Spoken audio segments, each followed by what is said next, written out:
나토는 이미 7월에 러시아에 충격을 안겼습니다.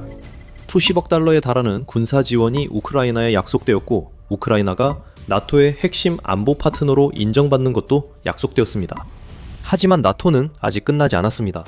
나토는 러시아에 새로운 것을 퍼붓기 위해 준비하고 있습니다. 그것은 인간이 아닌 무언가입니다. 이 모든 것은 러시아를 고립시키기 위함이며 국경에 인간이 아닌 군대가 배치되고 있습니다. 그리고 이 모든 것은 러시아가 아직 제대로 다루지 못한 기술, 즉 인공지능에 달려 있습니다. 비즈니스 인사이더가 입수한 새 문서들이 모든 것을 밝힙니다. 7월 8일 보도에서 해당 매체는 러시아와 맞닿은 나토 동부전선에서 전면적인 변화가 계획되고 있다고 전했습니다. 21세기에 맞게 새롭게 만들어진 새로운 철의 장막은 나토가 러시아에 비해 앞서 있는 막대한 인공지능 우위를 활용할 예정입니다. 국경은 거대한 인공지능 기반의 킬웹으로 보호될 예정인데, 이 시스템은 단 한 가지 목적, 즉 나토 병사들이 전장에 나가 목숨을 걸기 전에 기계로 적 병력과 장비를 상대하도록 설계되었습니다. 이것은 우크라이나가 푸틴의 침공에 맞서 보여준 혁신적이고 놀라운 방식에서 영감을 받은 것입니다. 나토는 기존의 국경 방어를 구성하는 병력, 전차, 전투기뿐만 아니라 이를 보완하고 한 단계 더 나아갈 계획입니다. 푸틴이 전혀 예상 못하고 러시아가 대응 못할 무언가를 풀려는 것입니다. 이 프로젝트의 이름은 동부전선 억제 이니셔티브, 줄여서 FD입니다. 이 이름은 새롭지 않지만 우리는 지금 전까지는 FD에 대해 잘 알지 못했습니다. 지금까지 공개된 정보는 매우 일반적이었고, 나토 동맹국들이 정보를 많이 공개하기 꺼리는 듯 했습니다. 예를 들어 미 육군 유럽 및 아프리카 웹사이트에서는 FD를 저비용, 소모 가능한 무인 시스템, AI 기반 표적 지정, 그리고 다층 방어로 적의 대규모 병력과 기세를 무너뜨리기 위한 이니셔티브로 설명하고 있습니다. 그것만으로도 기본적인 내용은 알 수 있지만 21세기 철의 장막이 실제로 무엇이 될지는 별로 말해주지 않습니다. 이스라엘방어옹호연합은 이에 대해 좀 더 자세히 설명했는데, 이 아이디어는 의사결정에 AI를 활용하고 동부전선에서 어떤 것이 움직이든지 간에 그 움직임을 감지하고 대응할 수 있도록 하는 것이라고 밝혔습니다. 이제 우리는 더 많이 알게 되었고, 비즈니스 인사이더는 나토의 비인간적인 계획이 거대한 디지털 전장을 구축하는 것이라고 전했습니다. 센서, 드론, 위성, 그리고 요즘 화제가 되고 있는 인공지능으로 구성된 네트워크가 모두 협력하여 나토 동부전선에서 러시아의 움직임을 추적하게 됩니다. 그리고 이러한 움직임이 전선을 침투하려는 시도로 이어질 경우 러시아가 나토 영토 깊숙이 침투하지 못하도록 반드시 대응이 이루어지도록 할 것입니다. 이것은 나토 병사의 생명을 지키며 러시아를 봉쇄하는 일입니다. 그리고 왜 나토가 이 인공지능 기반의 킬웹을 구축하고 있는지에 대해 궁금하다면 그 질문에 대한 답은 비즈니스 인사이더가 확인한 문서에 나와 있습니다. 러시아라는 이름이 직접 언급되어 있습니다. 이 모든 것은 푸틴이 러시아를 유럽 전체에 위협이 되는 존재로 만들려는 필사적인 시도를 확장하지 못하도록 막기 위한 것입니다. 나토의 킬웹은 이스턴 센트리 이니셔티브와 같은 다른 동부전선 프로그램들을 기반으로 구축될 것입니다. 그것은 나토의 동부전선에 위치한 9개의 다국적 전투단을 강화시켰습니다. 또한 방공망 구축과 영공 경계 프로그램 강화도 함께 진행 중입니다. FD는 인공지능의 새로운 계층을 추가합니다. 비즈니스 인사이더에 따르면 이 시스템이 도입되면 나토는 센서를 사용해 러시아의 움직임을 자동으로 감지하고 그에 대한 대응도 자동화할 예정입니다. 러시아가 어떤 행동을 시도하더라도 나토 국경을 넘으려는 모든 것을 자동으로 추적하는 공격 드론이 출동하게 됩니다. 또한 침공이 예상되는 지점에 설치된 원격 조종 기관총 포탑 등 다른 무기들도 러시아 보병을 무참히 공격할 것입니다. 나토는 이를 거부를 통한 억제라 합니다. 그리고 나토가 사용할 정확한 시스템은 알 수 없지만 비즈니스 인사이더에 따르면 팔란티어가 서방의 여러 주요 방위 산업체들과 함께 FD 구축에 관여할 가능성이 매우 높다고 합니다. 미 육군 유럽 및 아프리카 대변인인 매트 블루바 소령의 말에 따르면 FD는 전차, 포병, 전투기 또는 병사를 대체하지 않습니다. 이 시스템은 전투력 보존과 지휘관에게 더 많은 시간과 의사결정 우위를 제공을 위해 설계됐습니다. 즉, 러시아가 인공지능 시스템을 먼저 쓰게 유도한 뒤 나토가 총력을 기울이는 전략입니다. 비즈니스 인사이더가 확인한 나토 문서에서 사용된 정확한 용어인 킬웹은 매우 넓고 광범위하게 확장될 것입니다. 이 킬웹은 핀란드에서 루마니아까지 활성화되어 발트, 북유럽, 중부유럽 대부분을 포괄합니다. 최전선 전역에 수십 개의 노드가 안전장치와 함께 배치됩니다. 한 노드가 다운되면 다른 노드들이 즉시 기능을 대신합니다. 그건 러시아 해커들에겐 악몽이죠. 노드 한두 개로 약점이 생기지 않습니다. 전체 FD를 마비시켜야 하지만 그럴 일은 없습니다. 이 노드들이 단순한 지상 센서나 몇몇 카메라가 아님을 알면 더 분명해집니다. 레이더 시스템도 함께 작동합니다. 자동화된 정찰 드론들도 끊임없이 순환하게 될 겁니다. 지구 궤도의 위성들마저 동부 측면을 감시할 것입니다. 러시아가 어떤 방식으로 침공을 시도하더라도 이를 감지할 노드들이 배치되어 있을 것이고, 그 노드들은 끊임없이 정보를 수집할 것입니다. 그 노드들이 수집한 모든 정보는 공유되는 디지털 생태계로 흘러들어갈 것이며, 이는 우크라이나가 러시아를 상대로 큰 효과를 거두고 있는 델타 시스템과 비슷합니다. 그 시스템은 이미 소규모로 FD의 잠재력을 보여주고 있습니다. 완전히 디지털화된 우크라이나군은 인공지능으로 의사결정 속도를 높이고 최전선 군인들이 실시간 전장을 볼 수 있게 합니다.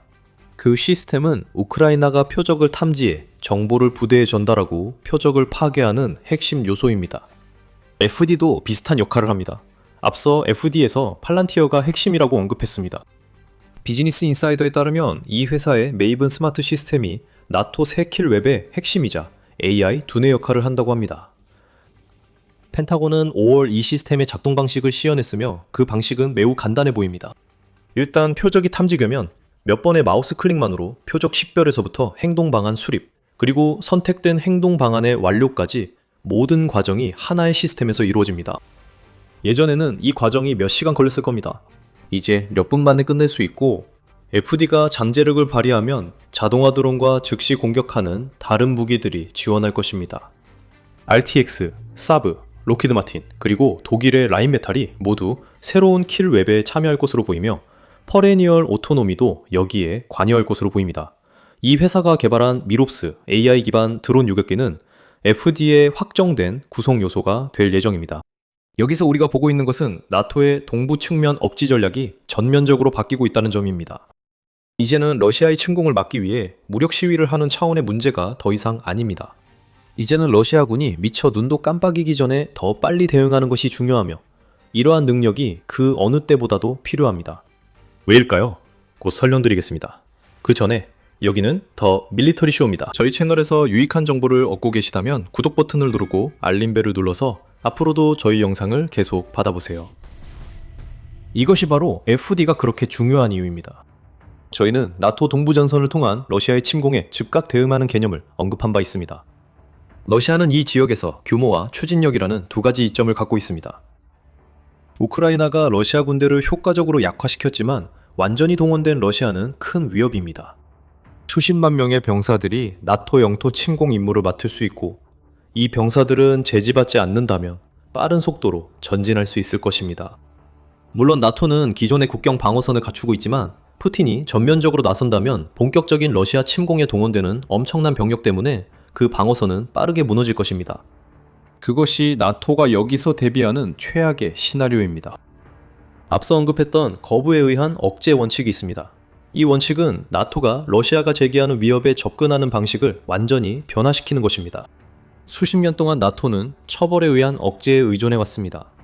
간단히 말해서 러시아가 어떤 행동을 하더라도 직접적인 처벌, 일종의 경고성 제재를 받게 된다는 것이었습니다. 이는 러시아에게 너무 지나치게 나서지 말라는 경고였습니다. 이것은 그 개념을 과소평가할 수 있습니다. 핵심은 러시아가 무엇을 해도 나토가 더 강하게 대응할 수 있다는 점을 보여주는 것이었습니다. 핵무기까지 포함됩니다. 러시아가 핵무기를 발사하면 나토도 러시아가 포기할 만큼 충분한 핵무기를 즉시 쓸 준비가 되어 있습니다. 그러한 접근 방식은 나토가 존재해온 대부분의 기간 동안 효과를 발휘해왔습니다. 나토와 러시아 사이에는 많은 긴장이 존재해왔지만, 특히 냉전 시대 동안 러시아는 나토 회원국의 영토를 완전히 침공하는 일은 하지 않았습니다. 그 이유는 바로 처벌이 뒤따를 것임을 알고 있었기 때문입니다. 하지만 푸틴의 우크라이나 침공 이후 이런 대응 중심 접근은 문제가 제기되고 있습니다. 푸틴은 미치광이입니다. 그는 우크라이나 침공을 계속하기 위해 기꺼이 감수한 엄청난 희생, 특히 러시아 국민의 피를 흘리는 데 있어서 그 사실을 보여주었습니다. 그리고 나토는 그가 다음에 무엇을 할지 매우 면밀히 주시하고 있습니다. 동부전선은 이미 방어되었습니다. 이미 언급한 전차, 전투기, 병력은 각기 역할을 수행합니다. 러시아가 침공해서 점령할 수 있는 모든 영토는 다시 탈환될 것입니다. 특히 나토가 병참 체계를 가동하고 더 많은 병력과 장비를 전선에 투입하면 결국 러시아를 밀어내 해방이 가능해질 것입니다. 이 방법에는 두 가지 문제가 있습니다. 첫째, 이는 러시아와 직접 싸워 인명과 장비 손실이 발생한다는 뜻입니다. 푸틴이 우크라이나에서 우리에게 보여준 한 가지가 있다면 그는 작은 영토 조각을 차지하기 위해서라면 병사들의 목숨을 버리고 수십억 달러에 달하는 장비 손실도 감수할 의지가 있다는 점입니다. 둘째, 이 방식은 새로운 세계를 만들 집념이 없는 지도자와 상대하는 데 의존합니다. 다시 말해 큰 소리는 치지만 실제로는 나토의 국경을 위협하는데 별다른 행동을 하지 않는 러시아 대통령을 상대하는 것이죠. 하지만 푸틴은 그런 사람이 아닙니다. 적어도 우크라이나 사태 이후로는 그렇지 않습니다. 그리고 이것이 바로 FD가 필요한 가장 큰 이유입니다. 러시아는 이미 국경을 넘는 전쟁에 관여하고 있습니다. 비록 전통적인 의미는 아니지만 이는 나토의 전통적인 국경 방어 방식이 엄청난 압박을 받고 있다는 것을 의미합니다. 이것은 단지 푸틴의 경고 때문만은 아닙니다. 물론 그의 경고도 분명히 한 역할을 합니다. 2025년 10월로 거슬러 올라가 보면 푸틴은 유럽의 군사력 증강이 러시아로 하여금 행동하게 만들 것이라고 주장했습니다. 하지만 그는 이러한 군사력 증강이 러시아가 우크라이나에서 벌인 일 때문에 일어나고 있다는 사실을 일부러 외면하고 있었습니다. 푸틴은 또한 나토를 내부에서 분열시키려는 캠페인에 몰두해 왔습니다. 이는 특히 트럼프 행정부를 조종해 나토를 미국에만 의존하는 기생충으로 보이게 하려는 그의 시도에서 뚜렷하게 드러납니다. 또한 7월 초에 나온 보도들도 고려해야 합니다. 미국 정보당국이 폴란드에 러시아가 조만간 그 영토에서 큰 일을 계획하고 있다고 경고한 사실이 밝혀졌기 때문입니다. 푸틴은 많은 소란을 피우고 있지만 그것은 그다지 놀라운 일은 아닙니다. 문제는 이 소란이 국경 관련 활동들로 뒷받침되고 있다는 점입니다. 러시아가 발트 및 북유럽 국가들과의 국경을 따라 인프라를 구축하는 것을 보고 있습니다. 6월에 밀리타니가 보도한 바에 따르면 이 인프라로 러시아는 나토 동부 전선에 최대 11만 5천 명을 배치할 수 있습니다. 이는 앞서 언급한 대규모 병력과 추진력에 기여합니다. 군사력 증강 외에도 러시아는 우크라이나 전쟁 내내 여러 번 나토 영토를 침범했습니다. 드론이 폴란드와 루마니아로 들어왔고 러시아 전투기가 에스토니아 영공을 침범한 적도 있습니다. 게다가 러시아의 첩보선과 잠수함이 나토 해역에 숨어 있습니다.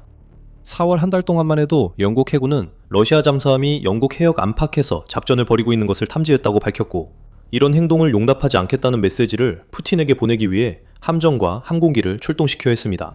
이건 우연이 아닙니다. 이것은 푸틴이 처벌 억제의 한계를 시험하며 실제로 처벌이 거의 없음을 확인하고 있음을 의미합니다.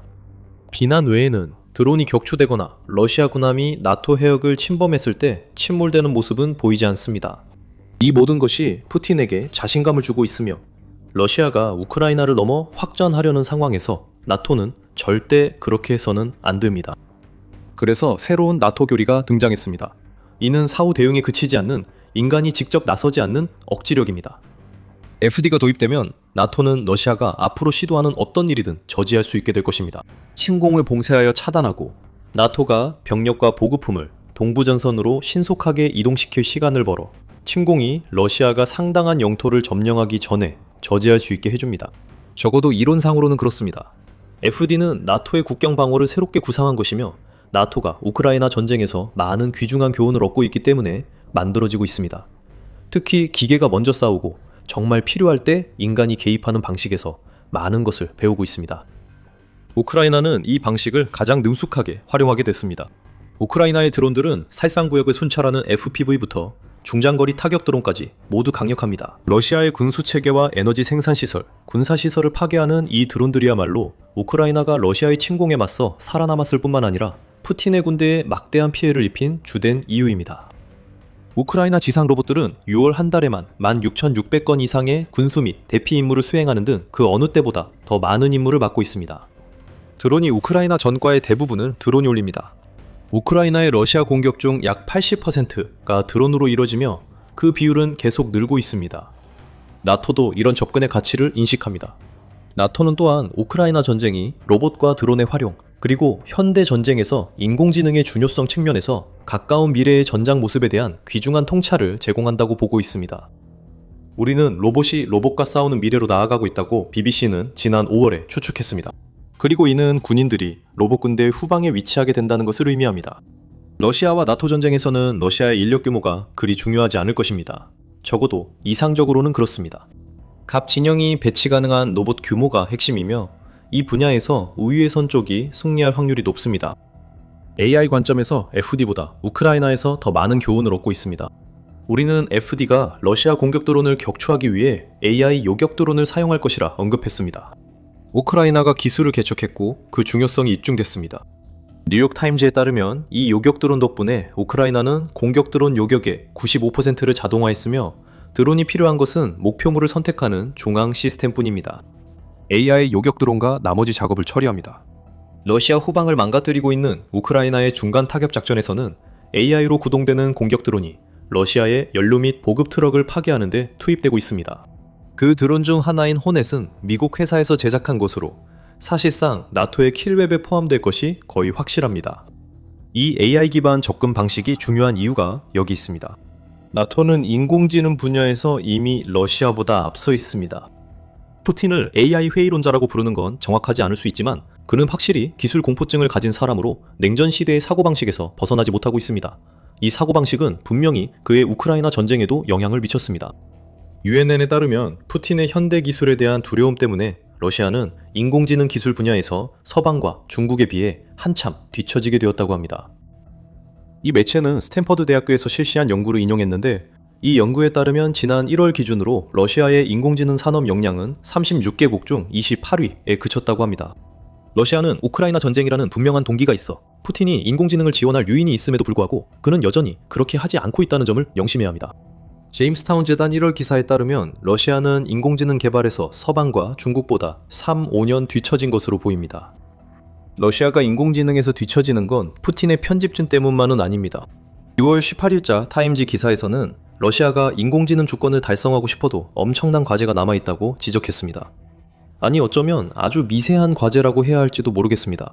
칩은 인공지능과 관련된 모든 것의 핵심에 해당하지만 러시아는 이 분야에서 세계적인 리더가 되기 위해 필요한 칩을 제조할 능력이 없습니다. 러시아가 모스크바 공립대학교에 새로운 인공지능 학부를 개설하고 학생들에게 인공지능 교육을 최대한 제공하기 위해 수업료를 면제해주고 있지만 푸틴의 통제에 대한 절박한 욕구가 러시아의 발전을 가로막을 것입니다. 타임즈는 푸틴의 편집증이 러시아의 인공지능 분야를 심각하게 약화시키고 있다고 강조합니다. 러시아 인공지능 모델은 그게 무슨 뜻이든 러시아의 영적, 도덕적 가치를 존중해야 합니다. 모호한 요구와 칩 문제로 러시아는 필요한 칩을 암시장에 의존하게 됩니다. 이 때문에 미국산 칩을 러시아로 들여오는 간헐적인 유입 통로가 됩니다. 그리고 인공지능 분야에서 러시아는 나토 동맹국들과 우크라이나에 비해 한참 뒤처질 것이 분명합니다. 이 모든 것은 FD의 맥락에서 중요합니다.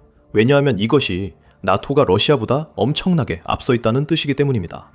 다가오는 나토와의 전쟁에서 러시아의 강점이 병력과 추진력이라면 나토가 내세울 수 있는 것은 기술, 혁신, 그리고 인공지능 분야에서의 선두입니다. FD는 그 우위의 결정체입니다. 비인간적인 노드와 자동화 시스템의 벽이 나토 영토를 넘는 러시아 병사나 장비가 어떤 운명을 맞이할지 분명하게 보여줄 것입니다. 그들은 죽게 됩니다. 그리고 그들을 따라오는 것들도 마찬가지로 죽게 됩니다. 그리고 이 모든 일은 편집전적인 푸틴이 자신의 구식 전술이 통할 것이라고 굳게 믿고 있기 때문에 일어날 것입니다. 그는 AI가 전면에 등장한 전쟁을 치르면서도 러시아가 AI 분야에서 크게 뒤처지도록 내버려두었습니다. 그래도 푸틴은 FD 도입에도 나토와의 전쟁을 밀어붙이려 필사적으로 시도할 것입니다. 그는 그렇게 해야 합니다. 우크라이나 전쟁 실패로 푸틴은 리더십에 대한 국내 의문에 직면하고 있습니다. 그는 지정학 강국으로서의 러시아를 심각하게 약화시켰습니다. 푸틴에게는 더 큰 적과의 새로운 전쟁만이 권력 유지를 위한 유일한 방법일 수 있습니다. 그의 권력 장악력은 애초에 왜 흔들리기 시작했을까요? 저희 영상에서 모든 내용을 자세히 설명해드리며 러시아가 우크라이나에서의 패배보다 더 심각한 문제에 직면해 있다는 사실을 밝혀드립니다. 그 영상을 꼭 시청해보시고 더 밀리터리 쇼를 구독하셔서 나토가 러시아 위협에 대응하는 변화하는 전략에 대한 저희의 분석을 놓치지 마세요. 그리고 항상 시청해주셔서 감사합니다.